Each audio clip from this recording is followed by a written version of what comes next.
Michael DiLeonardo, also known as Mikey Scars. The government says he's a high-ranking member of the Gambino crime family.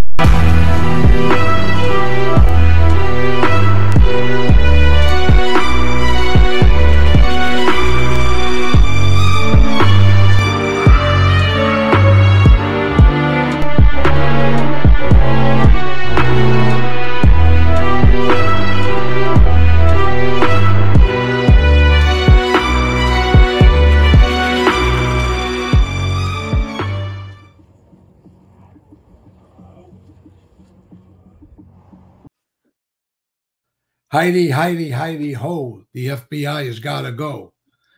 And I think that led to the demise of Joe Colombo.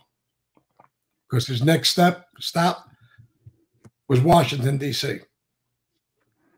He's bringing the protest there. No excuses with Michael DiLeonardo. I'm your host, RJ Roger. Michael, I'm glad that we're doing this show today because you sent me a video just to look at before we did this, and I never saw that. And I read a lot of articles and stuff on the Italian American Civil Rights League. I read one article that said it was a PR firm essentially for the Mafia to make mobsters look like they weren't gangsters, like they weren't what they were. It was a slanted article against it. But I'll tell you what I thought at first glance after reading, especially watching that video.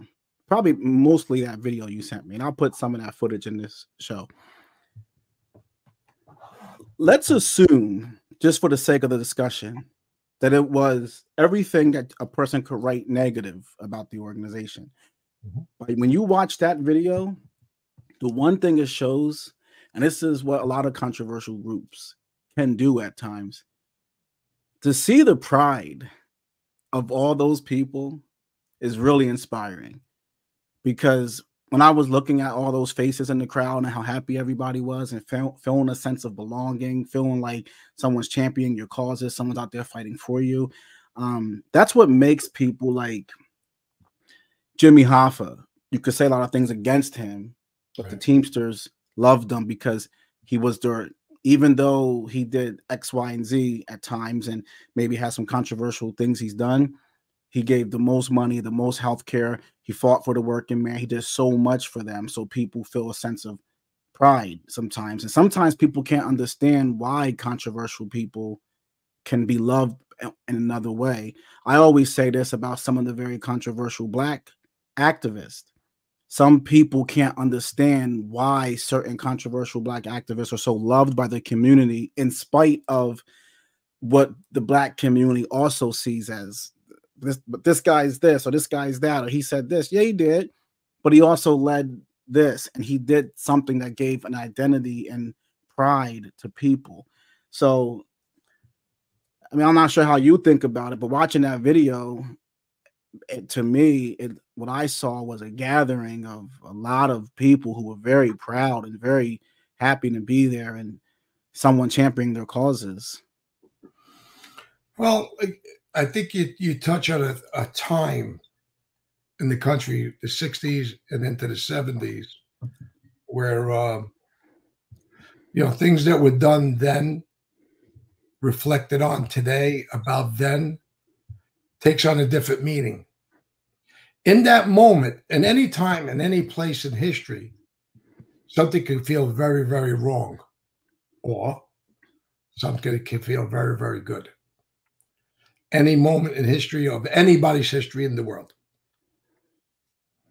You could take any motivational speaker that mobilized countries and nations. Other people might have looked down upon what they were doing. Well, let's just get into our own country. The Italian American Civil Rights Movement, sure, it was set up like a front to get rid of the stigma of Mafia with every Italian, but it was a cover for the Mafia. Okay, his son got caught or his sons got caught melting down silver, and they got arrested, and there was, Secret Service and all this other stuff. You're undermining the economy of the United States and currency and all this other stuff. So he took what he built, what he mobilized, was the Italian pride, institution. A lot of people didn't want the stigma of mafia, attached to them. But he played it. That's how he was. The only mistake he did was he was a boss in Cosa Nostra. At that time, it was something that isn't like today what we've seen. A lot of people will watch this and they'll say, well, what was the big deal? No, at that time, you spoke out like that, you could get clipped. There was no advertising there. There was no Mia Nostra. It was a little different then as far as being the public eye. But you go back, I want to digress into just the mentality of this country at the time. You had people like Kennedy, JFK. You had his brother. You had Malcolm X, right? You had Martin Luther King. You had other leaders that were publicly assassinated. People at the time that were the protests with the blacks all over the country. The movement, civil rights movement in that area. And I've always said this, and I think you heard me say it in the beginning. Without the blacks protested in this country and losing their lives, see the patriotic stuff? That would have happened long ago. And this isn't pandering to blacks. I've been saying this way before I knew you, way back when I was young. It's to see how democracy and liberties, people sacrifice their lives at times. You couldn't see it then. It looked like blacks were burning down cities. They burned them down. They burned them down. But it gave us more rights as a nation because it put everything in the spotlight about freedoms, about oppression, and not just for color, not for Spanish, not for Chinese, not for that. It was everything for the whole country. I think it gave us a spotlight on us. And people did sacrifice their lives. Now, who the people who murdered all these people, these public assassinations, which is crazy if you think about all the people who were assassinated in front of hundreds of thousands of people at times. So it was a movement where the Italians got together through Joe Colombo, who started something to say, hey, what do we do for cover here? In his mind. But he grew something. It really grew. The seeds were planted and people mobilized. The Italians fought against Italians in World War II. My father, give you a quick example. They went to my father when they were going to invade Sicily.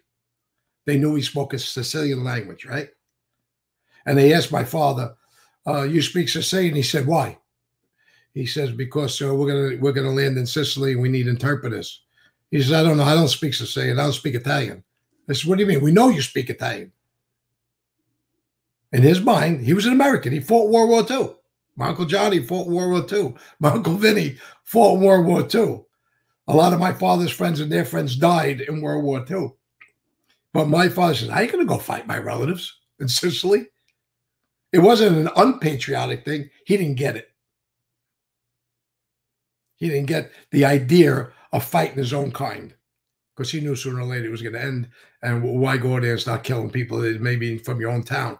And there's many stories about that where people went to their hometowns all over Italy, found relatives. And what good is it if you're going to go there and kill your own people? But Americans that were enlisted in the army went and fought Italians. You talk about the internment camps. There's all to civil rights for me, and just that mentality of a people's, right? Internment camp with the Japanese, right? We hear about that because Japan was an enemy of ours at that time, and we didn't know about sabotage with the Germans coming in and landing and all that on the East Coast. There's all these stories, but people forget Nobody talks about the Italians being interned just like the Japanese in camps. Joe DiMaggio's mother and father, he was playing baseball, fighting in war. He was in service. And they interned his mother and father until somebody lobbied Roosevelt. So now these people who were into construction, into unions at the time, into every aspect of business, the AFL-CIO, garment workers unions, these people, the Italians that came in, now let's take out Cosa Nostra, the criminals.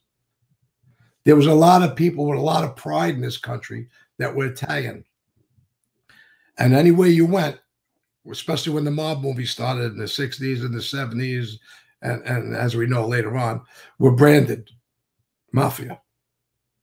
So what Joe Colombo did, in my opinion, he found it. He was smart enough to find something to inspire millions of Italians. If we look at Joe Colombo today, and if he did that, he'd be a hero. As we know, there's people out there in that life that are talking and doing other things and have platforms. Joe Colombo was ahead of his time for the Italian-American people. It's just a shame how he wound up because he went off track. He should have just gave it up like he was told to the judges, lawyers, politicians you know how many politicians were standing next to him on stage? Police commissioners, actors, Frank Sinatra had his whole crew. Every Italian actor was out. There was black activists that gave speeches. They worked together. Joe had got them to work together in certain aspects of civil rights. You know, it goes unnoticed, but you know how close he was with the Jews? He had the Jews on his side. Their organizations worked together. You know, it's something that's lost in history. We hear about Joe Colombo, the mob, the Gallo Wars, this war, that, and him being murdered. It was said that the would-be assassin had approached Colombo holding a camera, wearing press credentials. Then he suddenly pulled out a gun and at close range fired 3 times. There were literally hundreds of eyewitnesses to the assassination attempt in the midst of a mass public rally. As I'm concerned, what I saw a hand sticking out with a gun and two hands around the wrist and a struggle, and I just jumped for the wrist. Right. Did you see Colombo shot? No. That's it. But this should be a lesson on motivational speaking.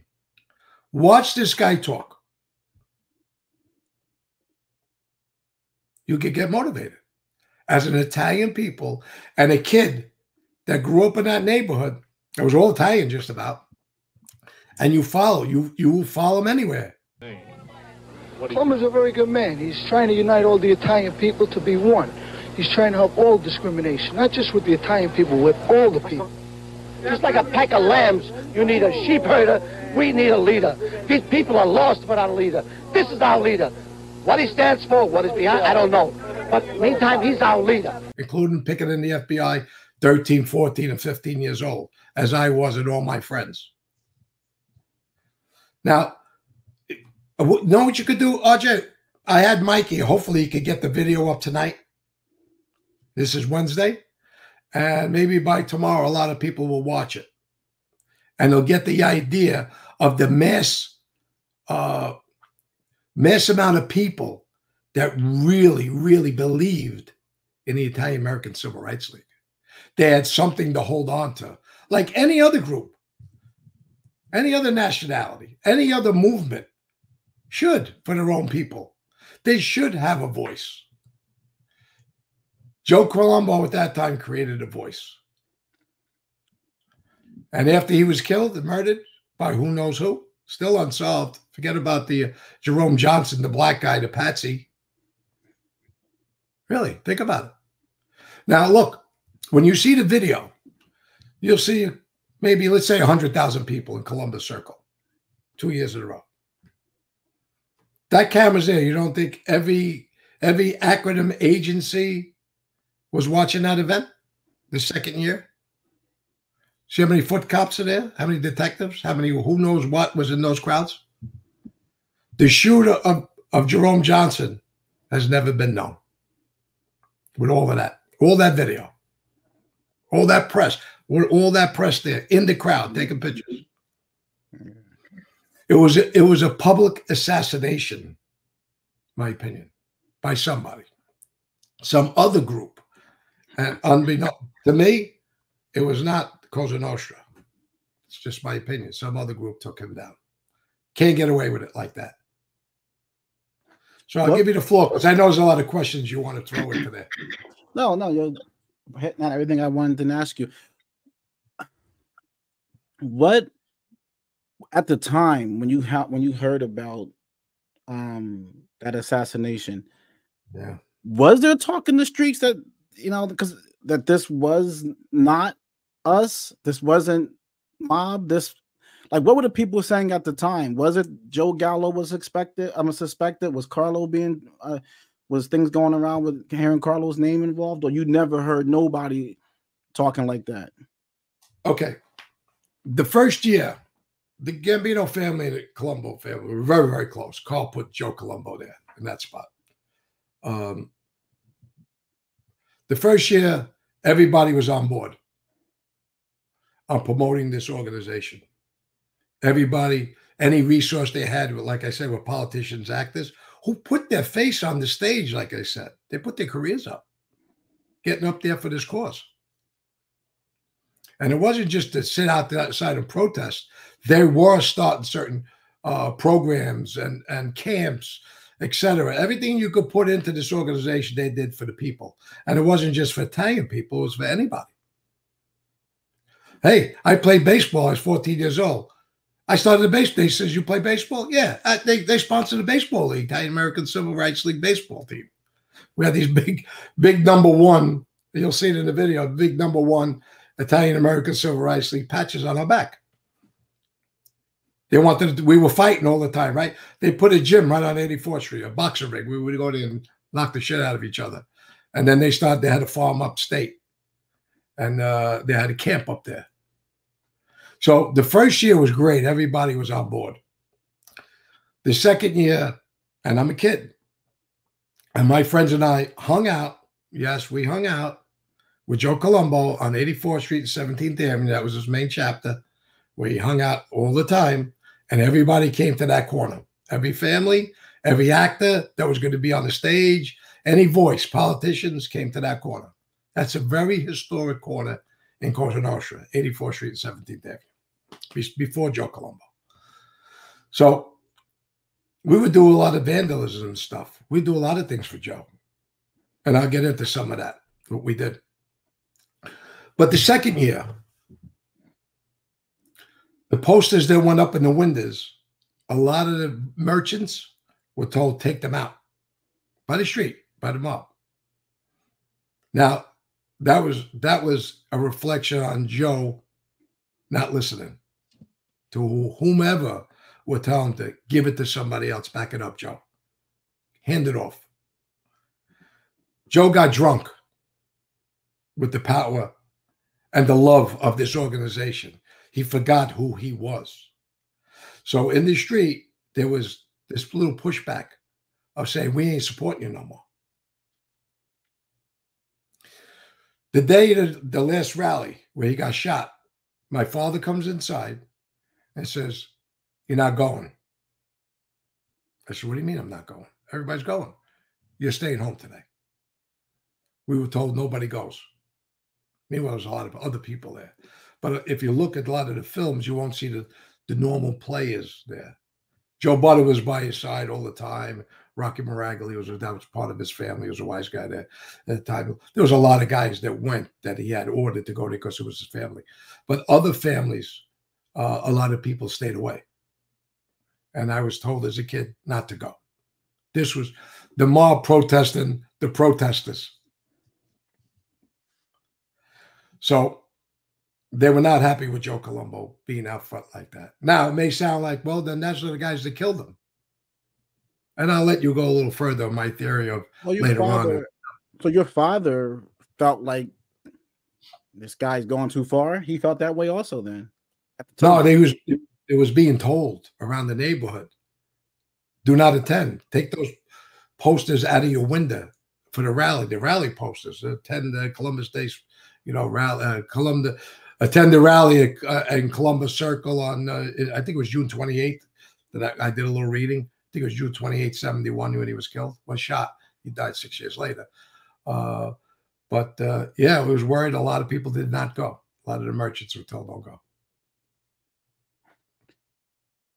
Well, I would say, I want to back up a little bit so we kind of lead in a way that people understand where we're going. But the funny, if he wasn't who he was in the sense of a mob boss, he would be in every history textbook. No question about it. Alka-Seltzer, I read, and Ford pull ads down because of things that they felt were disparaging towards Italians that were in these ads. They had Macy's was selling a board game called the Godfather game. They got the board game to stop being sold at Macy's. Macy's agreed to stop selling it. Attorney General, this is probably one of the biggest things that they were successful at, all while he was still alive. So this was quick. That's how effective he was getting people behind his initiatives. Attorney General John Mitchell sent an order to the U.S. Justice Department that they were no longer allowed to use the word mafia in any official documents or press releases. And that was probably one of his most proud accomplishments, because that's really what he did, what he wanted. Al Ruddy gave an agreement to remove the word mafia and the word Cosa Nostra from the film. He was instrumental in that. And they had a lot of ability to even, I didn't know this, but their control over the Teamsters, like the truckers and stuff. They were going to stop the truckers that were involved in the film for The Godfather, that was responsible for bringing in equipment, transporting cast members, all that. I didn't know that was all like Teamster controlled things, and they were going to use that to help stop the initiative even further. They got all the businesses involved. This was a well organized thing. State Chancellor's Union, any union attached there, that movie never would have got made unless Joe Colombo and the rest of them went along with it, and they went through certain guidelines, and then it was off to the races. When they had the agreement, Al Ruddy, if everybody wants to watch The Offer, it's a great depiction of Joe Colombo and the machinations of what went on there at that time to make that movie. I think it's a great thing to watch if you're into this. If you like The Godfather, I think it gives a big backdrop. We talked about this before. But, he did wield a lot of power because of all the politicians that got behind. Don't forget, Democratic Party. Who controlled the Democratic Party in New York? The mob did. So, you got a huge powerhouse. And what's New York? Democratic. But look at some of the speeches when they talk about liberalism and certain elements that were pushing back. And who's in? I don't know if you caught it. If you watched the video, Anthony Scotto gave a speech. Was he the first guy talking? No, he's probably like the third, maybe. Go look at a guy, curly hairish. Okay. He talks about Markey. Now, Markey was from Staten Island. He was an Italian politician who's owned by who knows who, because every time we ran an Italian mayor or somebody of importance in New York, this guy would just all of a sudden decide to join the ballot and split the Italian vote, and we couldn't get an Italian in there in a big position like mayor. He was a puppet for somebody. I don't know. I don't have the answer for that, but he would jump in as a third party and split the vote, the Italian vote. So a lot went into this in a very short period of time. Look, the guy, Joe Colombo, know what he did? He would give you a little button, right? He would make you a soldier. Other guys, if you were a little higher up, he actually gave you a pin that said captain. I'm telling you. He had rank and file, right? He had a guy named Nate Marconi. up there. I think he was the president of the league, and then they had other people in different positions, like hierarchy. He really set this up the right way. It was lawyers, so many lawyers he had attached to start these lawsuits, injunctions. William Santoro, did you know him? Bill Santoro? No. He was a defense lawyer that represented a lot of guys from the Colombo family. But he helped do a lot of he's the guy that helped to set up all the legal paperwork and everything to set the Italian American Civil Rights League up. He was a friend of Joe Colombo's, very close friend of his. He was a lawyer, a really top good defensive attorney back then. Well, they mobilized. Look, Rocky Graziano's on this. The fighter is on that stage. There's a lot of other politicians, like I said, that was super impressive that got up there. And hey, you know the priest was for the league? His brother was the priest for the league. So, if you study revolutionaries, a lot of revolutionaries or people who are trying to, a lot of activism, a lot of activists will study prior activists. And one of the common things you find in activism is, especially ones that define themselves as a revolutionary, they don't say this publicly. And I even found this in a book I've read recently, Huey P. Newton's book, Revolutionary Suicide. One of the things he talks about in this book, now I've studied him my whole life, but one of the things he talked about later on after his organ, he's the founder of the Black Panther Party, if anyone doesn't know. Now, the Black Panther Party is largely viewed as just a hate group. It was actually, the FBI cited it as a hate group. They were feeding 75,000 Black children every day in their free breakfast program around the country. Every morning, 75,000. They had grocery stores. They had a lending system, their own policing force. They taught law systems. They had their own schools teaching their kids. They did so much stuff for their community. Kept it safe, wouldn't let drug dealers sell drugs on the streets, but they were just, the thing that you see now is what you hear says, oh, they were a hate group. And there was probably some things you could find that you could judge, but there was a lot of things that came out of it. But one of the things Huey P. talked about, if you study most revolutionaries, most activists, you gotta incite people and because that's where the change comes from. You gotta get everybody involved, get people out there. You have to piss off authority. And then because the pissing them off creates a response. And that's essentially, while it didn't go well for Joe Colombo, in the moment, don't forget, when Martin Luther King died, he had a very low approval rating among Black people. Malcolm X, all those Black activists that are beloved today, they wasn't well liked by Black people, even in the moment, because they were looked at like, you're creating problems. And that's essentially what Joe Colombo, he was inciting people. And how I look at it is, I think he knew what he was doing, and he would be talked about a lot differently if he was not, quote, associated with. He's just washed over like he was a mobster. Well, you're right, and through history, like I said, we could keep naming things. Taxation without representation, right? Birth of a nation, revolution. Like you said, make noise, take a stand, and in those times, people did lose their lives in history in this country. Again, we don't have to talk about everybody else. We'll just focus right here. People that do that take that stand, often are lost in history. Either they lose their lives, prestige, or whatever. But it's the reflection looking back. That's why history is so important to look at, because it does make change.